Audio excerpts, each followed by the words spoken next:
Quiero leer el versículo que tenéis como lema para este año. Todos juntos ahí donde estás, si puedes abrir en segunda carta a los Corintios, capítulo 3, verso 18. Dice así la palabra del Señor. Así que todos nosotros, ¿qué tal si lo lees conmigo? A quienes nos ha sido quitado el velo, podemos ver y reflejar la gloria del Señor. El Señor, quien es el Espíritu, nos hace más y más parecidos a Él a medida que somos transformados a su gloriosa imagen. ¡Qué palabra del Señor para nosotros! Y me encanta porque aquí Pablo le está hablando a la iglesia, a los corintios. Le está diciendo, iglesia, tenemos un mejor pacto. Hoy estamos viviendo algo mejor que lo que vivieron nuestros padres en la fe.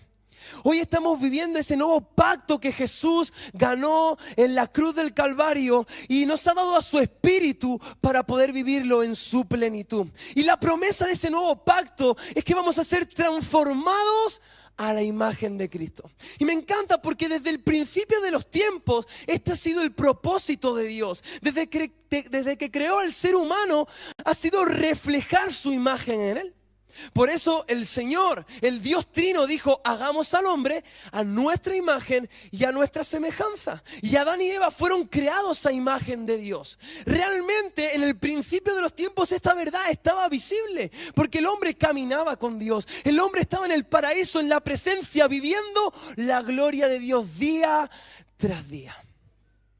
Sin embargo, como todos sabemos, o casi todos, y si no lo sabes hoy lo vas a descubrir, pues el hombre decidió dar la espalda a esa imagen.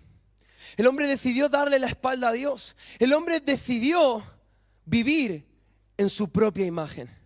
Esa imagen divina se corrompió por la desobediencia del hombre. Y el hombre empezó a caminar en su propia imagen. Una imagen totalmente distorsionada. Una identidad totalmente rota a lo que el Señor había diseñado desde el principio de los tiempos, que era bueno en gran manera. Pero el hombre decidió dar de espalda a este principio divino. Y podemos ver en Génesis capítulo 5 cómo la palabra del Señor, al mostrarnos la genealogía, que no se predica mucho de la genealogía, ni no la sabemos, no pasa nada.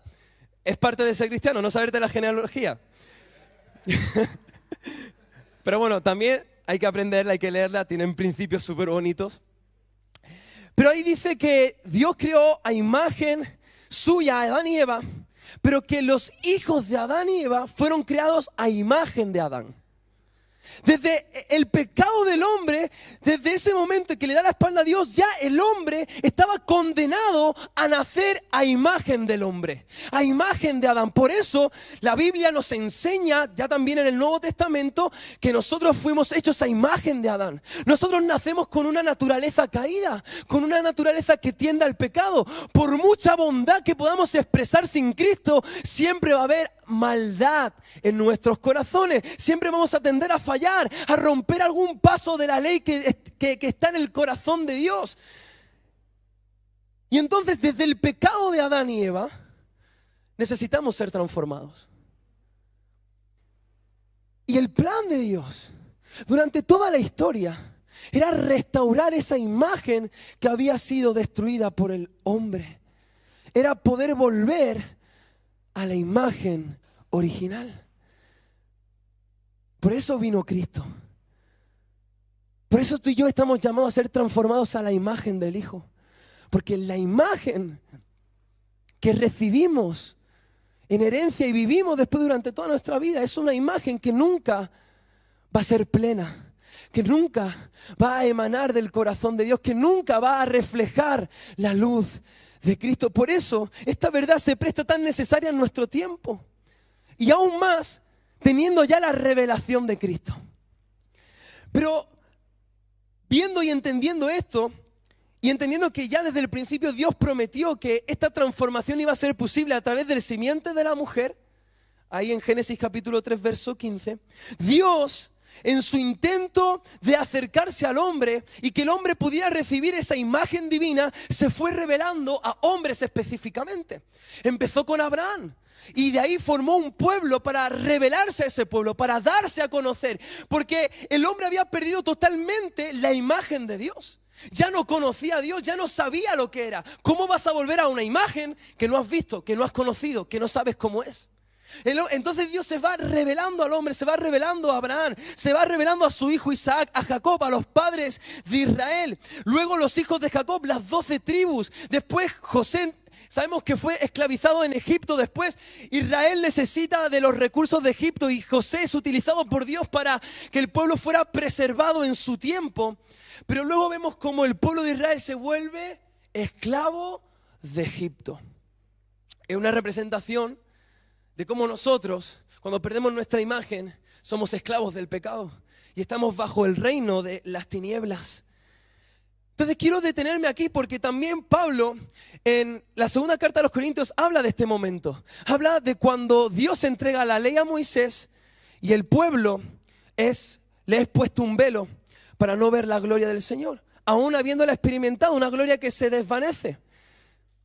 Y quiero detenerme en este momento cuando Dios se revela a Moisés, para aprender algunos principios importantes, para aprender de cómo ser transformados y cómo vivir una gloria que no se consume. Podemos leer en la segunda carta a los Corintios que esta gloria que se presentó en el antiguo pacto era una gloria que se desvanecía, que estaba prestada a desvanecerse, pero que nosotros estamos llamados a vivir una gloria que no se desvanezca, que permanezca para siempre. Por eso quiero titular también a esta predicación, a este mensaje para tu vida, una gloria que no se consume. Entonces quiero que me acompañes a Éxodo capítulo 19. Ahí vamos a leer 3 textos. Luego vamos a ir con la historia. No voy a leer todo el capítulo 19 y 20 porque es muy largo. Te lo voy a ir contando, pero sí que quiero que empecemos por Éxodo capítulo 19. Porque el pueblo fue esclavizado. Moisés, como sabéis, fue adoptado por la hija del faraón. Se educa en los principios del pueblo de Egipto, en su formación académica. Realmente era alguien muy preparado, pero que también tenía el anhelo de hacerse cercano a su pueblo, incluso liberarlo de la opresión. Él lo intenta por sus propias fuerzas, no lo consigue. El pueblo de Israel no lo ve como un libertador, sino más bien como un fake libertador, como un falso libertador. Y Moisés, con el peso de lo que había hecho, que había matado a un egipcio, y ver a su pueblo cómo lo había rechazado, él escapa y se va al desierto. Ahí conoce a su suegro, a su futura esposa, se casa y empieza a trabajar para Jetro, su suegro.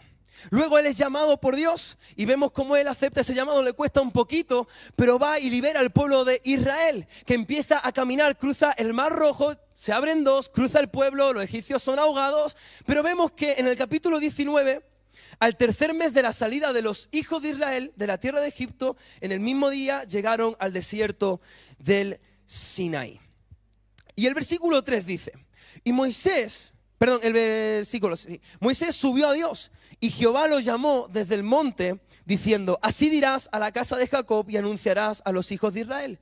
Vosotros visteis lo que hice con los egipcios y cómo os tomé sobre las alas de águilas y os he traído hacia mí.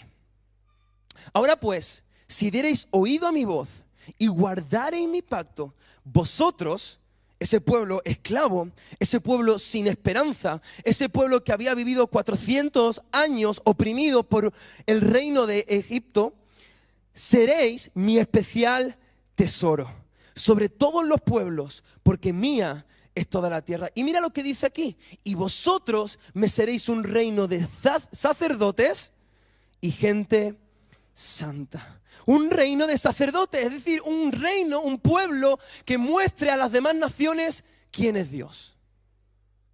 El sacerdote es un intermediario entre Dios y los hombres. Y el pueblo estaba llamado a mostrar a las demás naciones cómo era su Dios.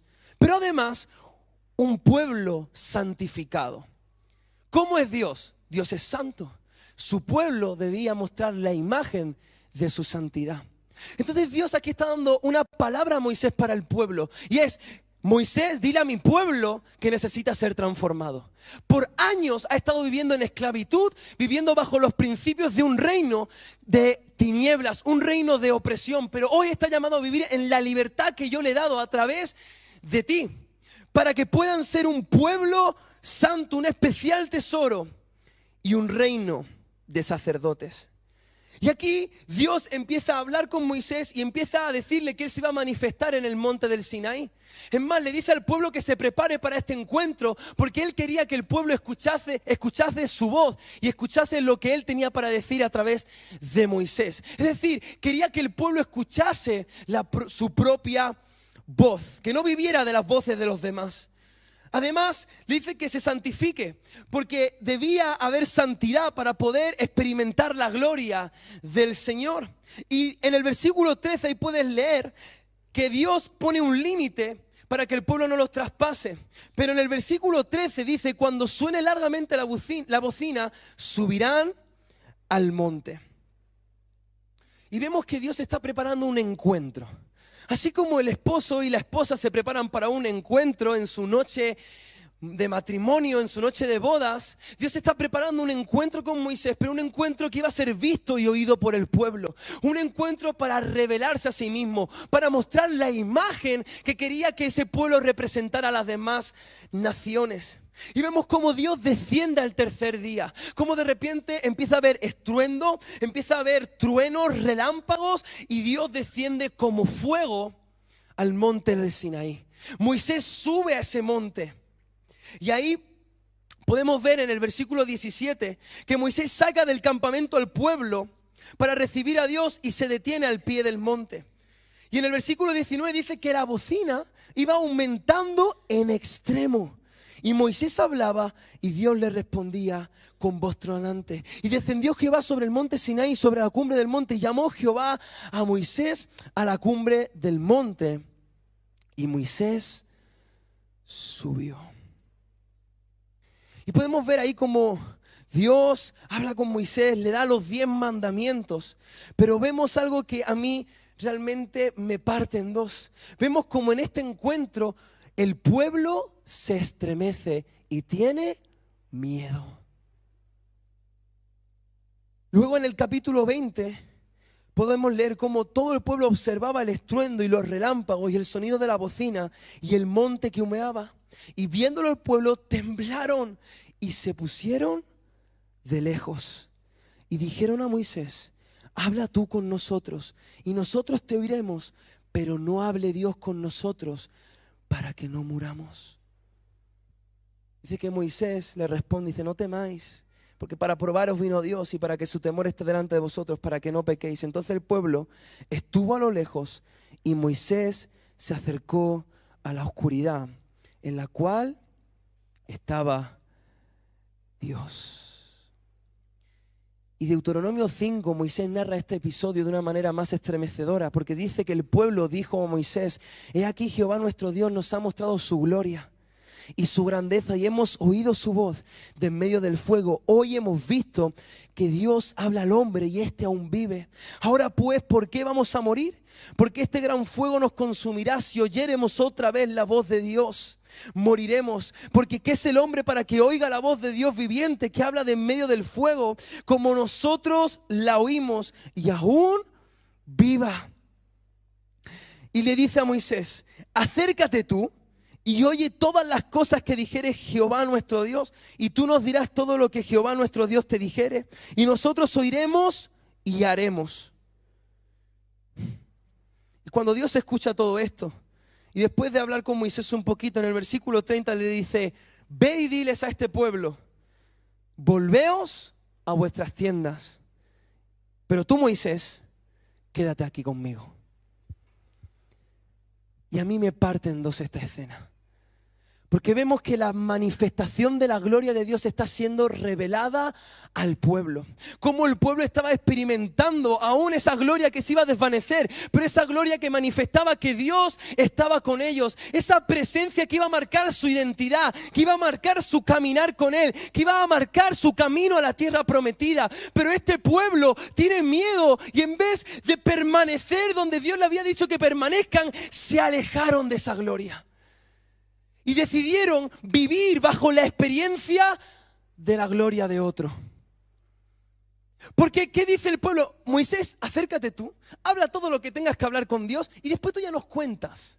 Después tú ya nos dices lo que tenemos que hacer. Tú ya después nos das el manual de la lavadora para saber cómo conectarla, para saber qué hacer. Moisés, mira, mejor ora tú y yo ya vivo de tus oraciones. Mira, Moisés, mejor lee tú la Biblia y ya viviremos de tus predicaciones. Mira, Moisés, mejor vive tú de experiencias sobrenaturales con Dios y nosotros simplemente seremos benefactores de las consecuencias, de lo que Dios haga contigo.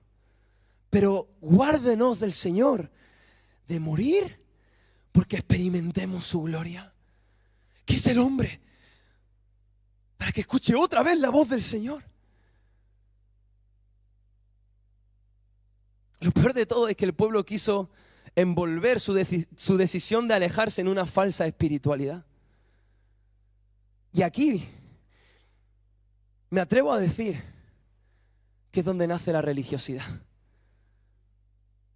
La religiosidad no es otra cosa que vivir de la transformación que Dios hace en otros. Dios le dio la oportunidad al pueblo para acercarse y experimentar hasta donde hasta ese momento podían ver y oír. Todavía Jesús no había venido, porque la revelación de Dios fue progresiva. Pero hasta ese momento, lo máximo que podían experimentar el pueblo de Israel, Dios lo puso a su disposición. Dios puso la mesa, Dios puso la cita, Dios dispuso todo. Pero el pueblo decidió vivir bajo la religiosidad. Dinos, oiremos y haremos. Pero no queremos tener una relación personal con nuestro Dios. Y la historia del pueblo de Israel se resume en esto. En querer un rey como las demás naciones y no vivir bajo el gobierno del Señor. En hacerse dioses ajenos, en vivir bajo los dioses de otras naciones. El pueblo de Israel durante todo su camino continuamente falla en este punto.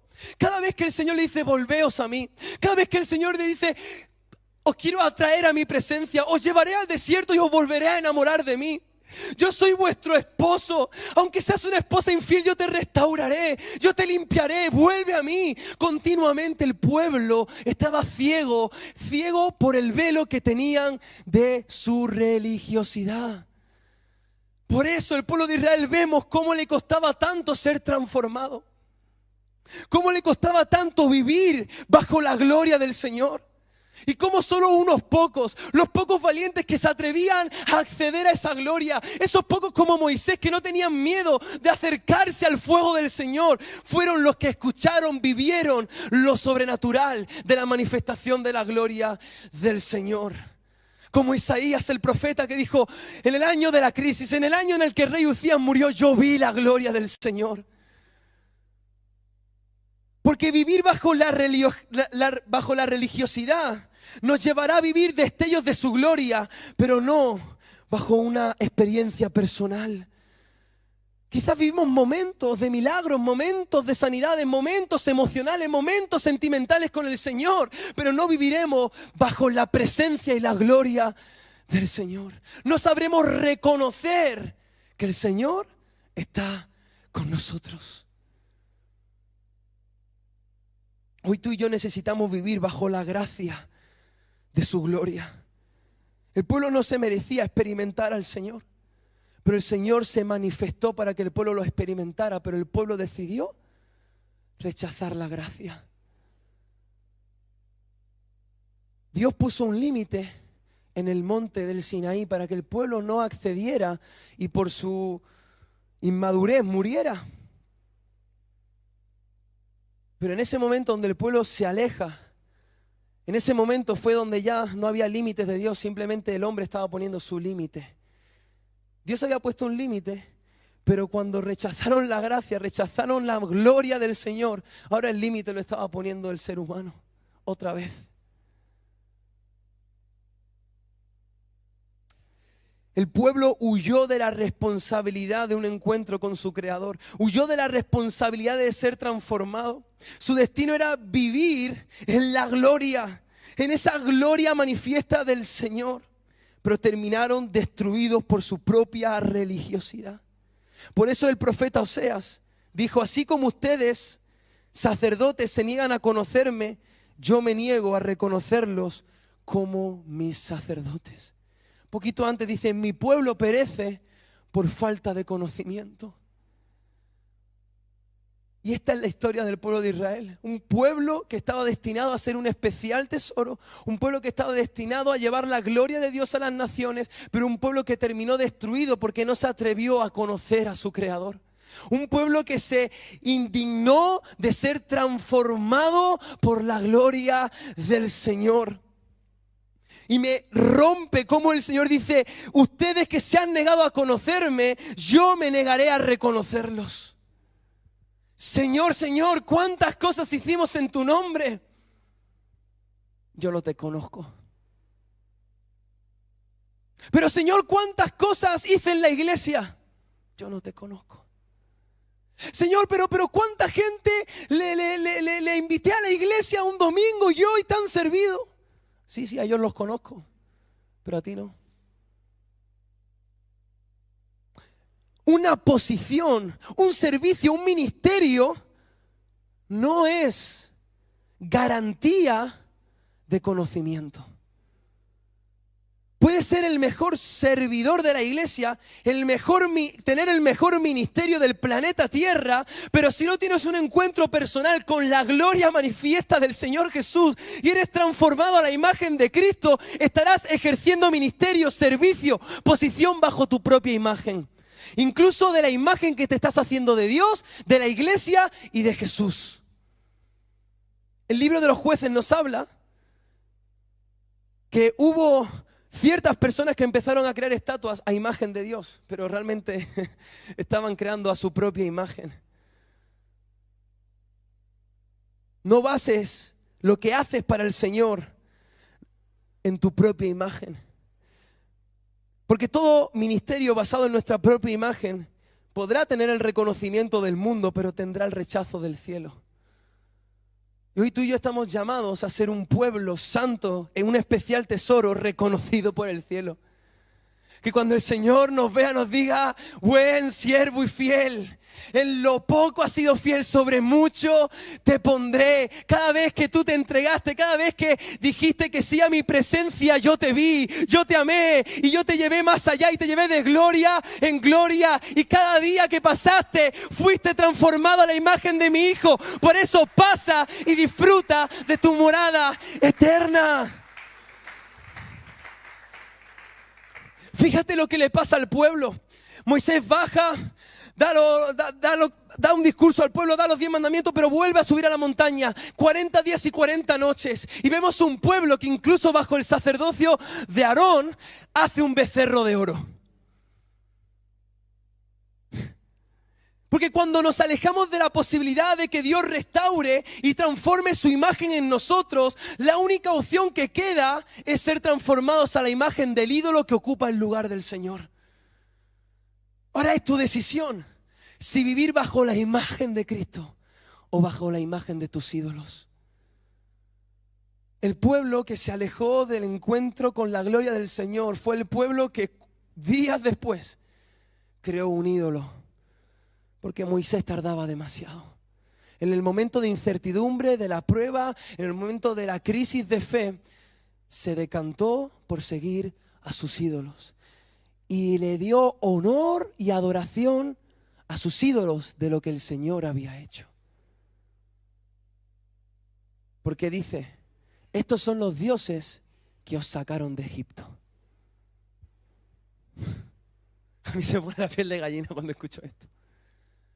Pero ¿cuántas veces tú y yo le damos el honor a nuestros ídolos de lo que el Señor ha hecho en nuestras vidas?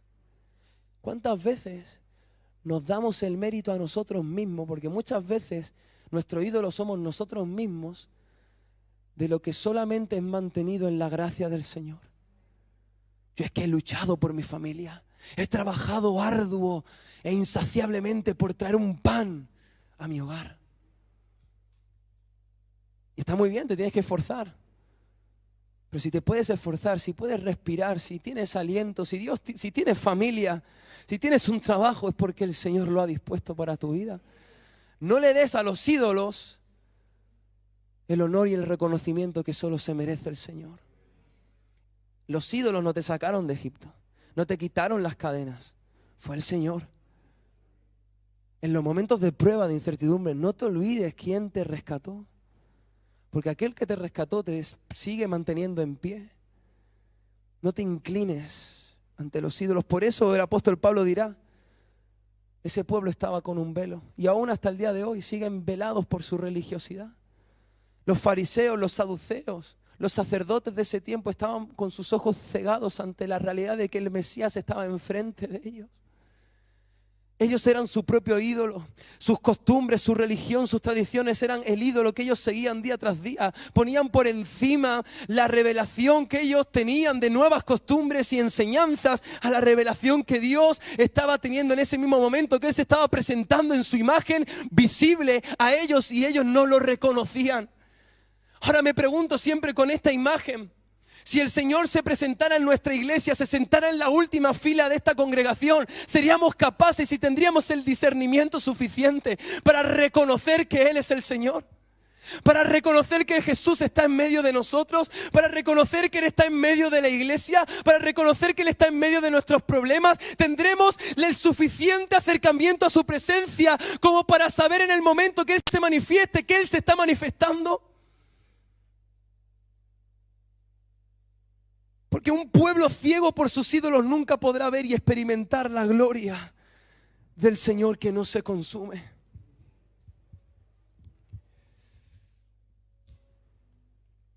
Y ahora hemos visto el ejemplo del pueblo, pero quiero darte buenas noticias también. Y es ver el ejemplo de Moisés. No sé si puede venir el piano. Y si vemos en el pueblo de Israel cómo decidió vivir bajo la religiosidad y bajo las experiencias y la fe heredada de otro, podemos ver en Moisés cómo vivió la transformación de Dios en un proceso lleno de encuentros con su presencia. Vemos a Moisés acercándose continuamente a Dios, subiendo a la cumbre, subiendo a donde Dios se manifestaba sin temor, con valentía, lleno de fe, acercándose y experimentando la presencia del Señor en el monte Sinaí. Pero me encanta porque esa no era la primera vez, ni que Moisés estaba en ese monte, ni que en ese monte Moisés se encontraba con el Señor. Porque tiempo atrás, en ese mismo monte Horeb, el monte llamado como el encuentro con Dios, Moisés recibió su llamado. No en una montaña llena de humo, ni en una cumbre, ni con relámpagos, simplemente con una zarza que vio ardiendo en el desierto. Moisés estaba caminando en su frustración, en su decepción, estaba pastoreando ovejas, llevando a cabo un plan que no era para él realmente, huyendo de sus errores del pasado, huyendo de la culpa del pasado. Y él se acostumbró a una vida, a pasear ovejas, a conformarse con sus errores, con las consecuencias que lo habían llevado hasta ahí. Pero en medio de ese camino de fracaso y decepción, ve una zarza ardiendo, cosa que no era extraña, porque en los desiertos era normal que las zarzas ardieran por el calor y demás. Lo extraño era que esa zarza no se consumía. Y de repente Moisés ve esta imagen y ve una zarza ardiendo, quizás como muchas otras veces, en medio de su caminar diario, en medio del paseo, no sé si de medianoche, si de media mañana, estaba ahí con sus ovejitas. Y de repente ve una zarza ardiendo. Y una zarza que no se consumía. Y me encanta que Moisés, en Éxodo capítulo 3, lo puedes leer, dice, voy a acercarme a ver por qué causa esta zarza no se consume. A ver qué pasa. Hay una curiosidad en Moisés, esto no es normal. Lo que está pasando no es normal. Quizás lo que estamos viviendo en este tiempo no es normal. Quizás lo que está pasando en las últimas reuniones no es normal.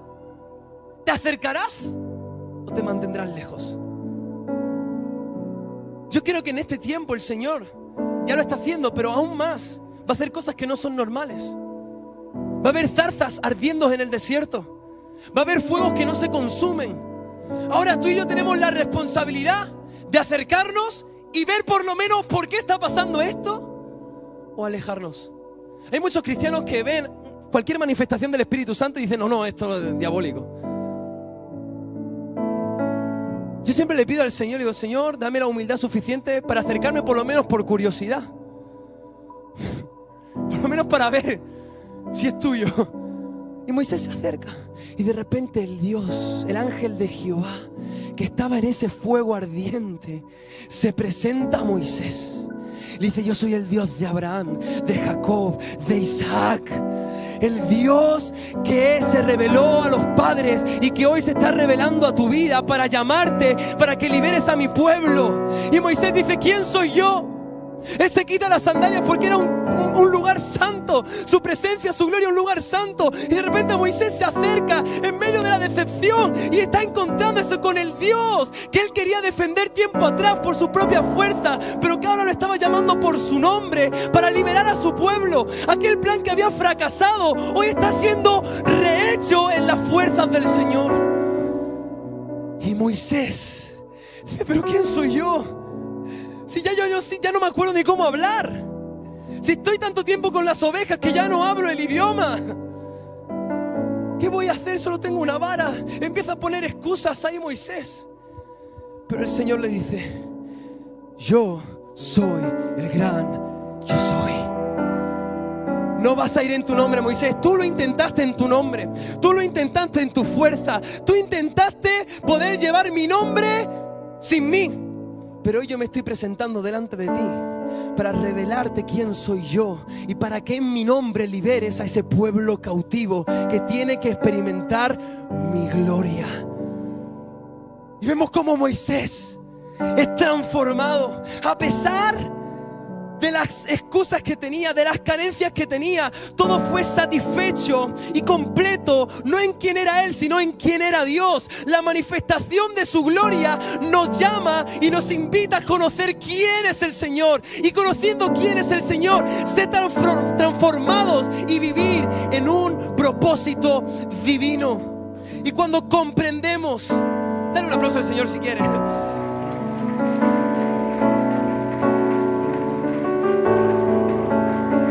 Cuando tú y yo comprendemos quién es Él, podremos tener la seguridad, y cree esto en fe de parte del Señor, que no habrá reino, que no habrá Egipto tan grande que podrá impedir lo que Dios ha dispuesto para su iglesia en este tiempo. Toda transformación empieza con romper el círculo vicioso de mi rutina y acercarme a la gloria que no se consume. Y yo creo firmemente que si Moisés no tuvo miedo y fue capaz de entrar en una montaña llena de fuego, de ruido, en una montaña llena de relámpagos, es porque empezó acercándose a una zarza que ardía y no se consumía.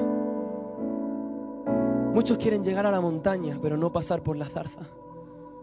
Muchos quieren que, no sé, dar volteretas para atrás, hablar en lenguas. Mira, quizás todo empieza con encontrarte con el ángel de Jehová, que representa la segunda persona de la Trinidad, que es el Señor Jesús. Todo empieza con un encuentro con Jesús. Algunos quieren anhelar las bendiciones del ministerio, pero no conocer al Jesús que da el ministerio.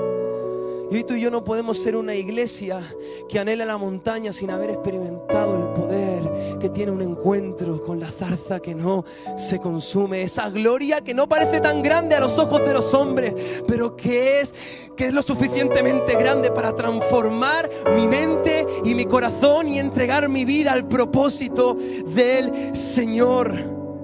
Porque quien sale de la zarza es inevitable que tenga el deseo ardiente de ir a la cumbre y de ser transformados de gloria en gloria.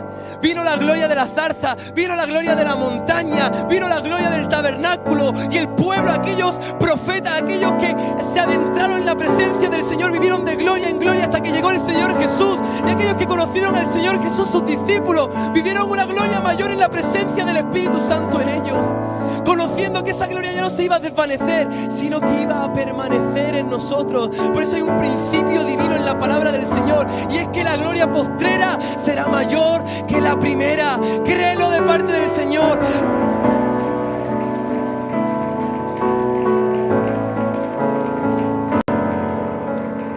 Yo no sé cómo empezó la historia de esta casa. Sé algunas cosas por las que habéis pasado, porque Iván me lo ha podido contar y decir, y realmente es glorioso ver el resultado de tantos años de esfuerzo, de siembra, de oraciones.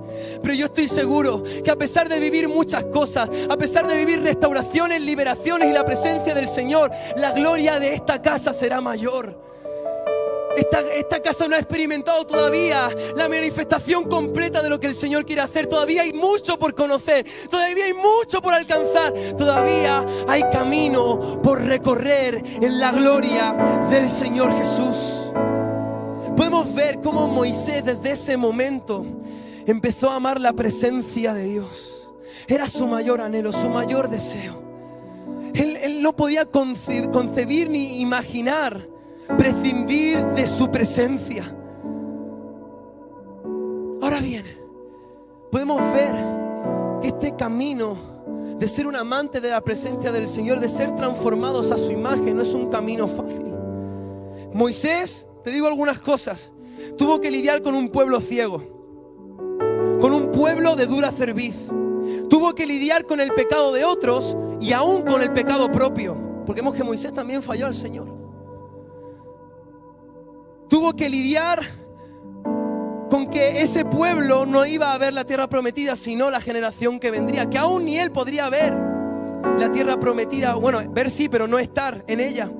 Vemos cómo Moisés en su caminar con Jesús, con su presencia, vivió momentos difíciles.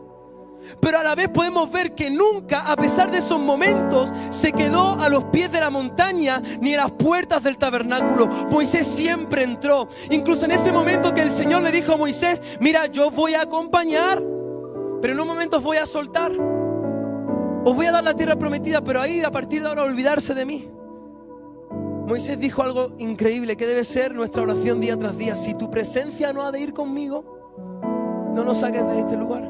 Prefiero 1000 desiertos con tu presencia que 1000 tierras prometidas sin tu presencia. Prefiero andar en el valle de la sombra y de la muerte contigo que andar sobre calles de oro sin ti. Hoy debe ser el anhelo de la iglesia, vivir cada día queriendo más de la presencia del Señor. Porque sin esa presencia no hay transformación, no hay gloria, no hay manifestación.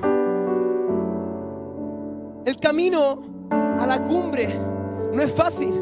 Hay días que llueve y las piedras rebalan muchísimo. Hay días que el sol irradia tanto que nuestra alma queda exhausta, doliente. Muchas veces habrá que escalar problemas, situaciones. Ese camino a la cumbre de la montaña no es fácil. Pero todos aquellos que alcanzan la cumbre, en el momento que llegan al punto más alto, se dan cuenta que todo se ve mucho mejor. ¿No te ha pasado alguna vez subiendo la sierra? La carretera a veces como que es difícil, ¿no? Como que hay muchas curvas, como que hay giros inesperados, como que hay situaciones que quizás aún no controlamos. Pero una vez que llegamos al pico de la montaña y vemos la preciosa imagen que tenemos delante, decimos: ha merecido la pena. Ha merecido la pena. Porque en la cumbre todo se ve mucho mejor. En la cumbre, en el punto más alto de la manifestación de su gloria, todo se esclarece. Todo esfuerzo cobra valor. Todo cobra sentido. ¿Quién yo soy? ¿Quién es Él? En la cumbre, en la presencia de Dios, en la experiencia de su gloria, podemos reposar, aliviar nuestra alma y tomar las fuerzas necesarias para bajar y contarle a los demás lo que se experimenta ahí arriba. Estoy hablando en un sentido figurado, no quiero que ahora creas que simplemente en el pico de las montañas de Madrid se puede encontrar con el Señor. Haz de tu habitación la cumbre, haz de momentos en el altar tu cumbre. Lo que quiero decirte que es en la presencia del Señor donde todo cobra el sentido que el mundo, que la imagen destruida del hombre, que el pecado ha destruido. Y esa gloria hoy está a nuestro alcance. Porque el Señor vino a habitar entre nosotros. La imagen del Dios invisible. Jesucristo vino para mostrarnos que ya su presencia no iba a estar en templos hechos por hombres, sino que nosotros, los creyentes, los discípulos de Jesús, íbamos a ser templo de su presencia. templo donde Él habitaría y templo donde su gloria se manifestaría. Jesús vino a mostrarnos el camino, la verdad, la vida, que es Él mismo, y mostrarnos que Él es mayor que la ley, mayor que Moisés, como dice el autor de los Hebreos, y en Él podemos reflejar su imagen a un mundo que todavía sigue viviendo bajo la imagen del reino de las tinieblas.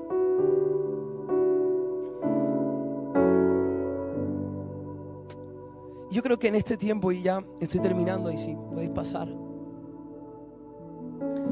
este tiempo estamos llamados a ser llenos de una gloria que no se consume, de esa gloria que nos fue prometida por medio de la presencia del Espíritu Santo, esa presencia, esa tercera persona de la Trinidad que nos va santificando día tras día, que va haciendo de nosotros que nos parezcamos más a Cristo Jesús. Y hoy estamos llamados a vivir bajo esa promesa del Padre, para que Él avive ese fuego en nosotros y ardamos por Jesús y su causa.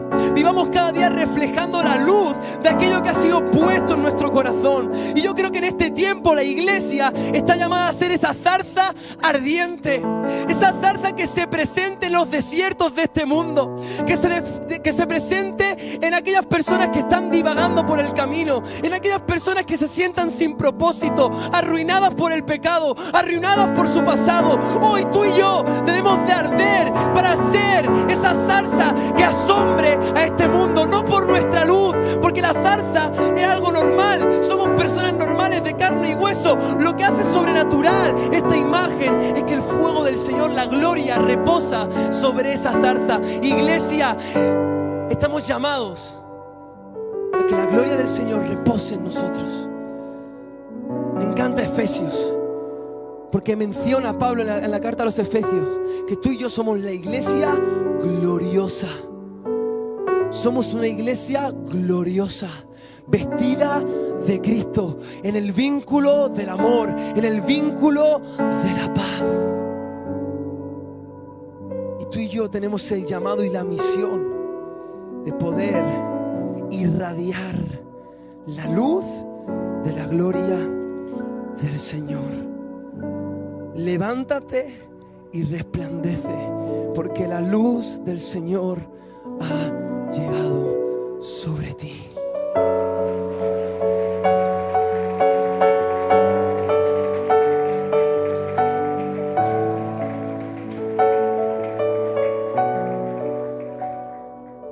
Yo no sé por qué camino has estado caminando este último tiempo.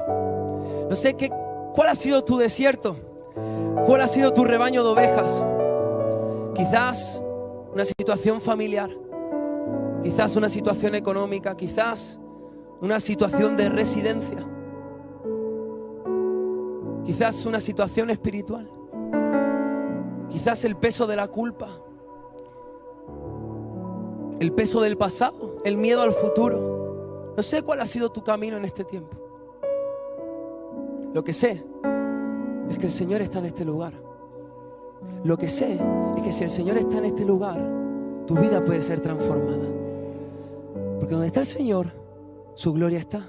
Y donde su gloria está, podemos ser transformados.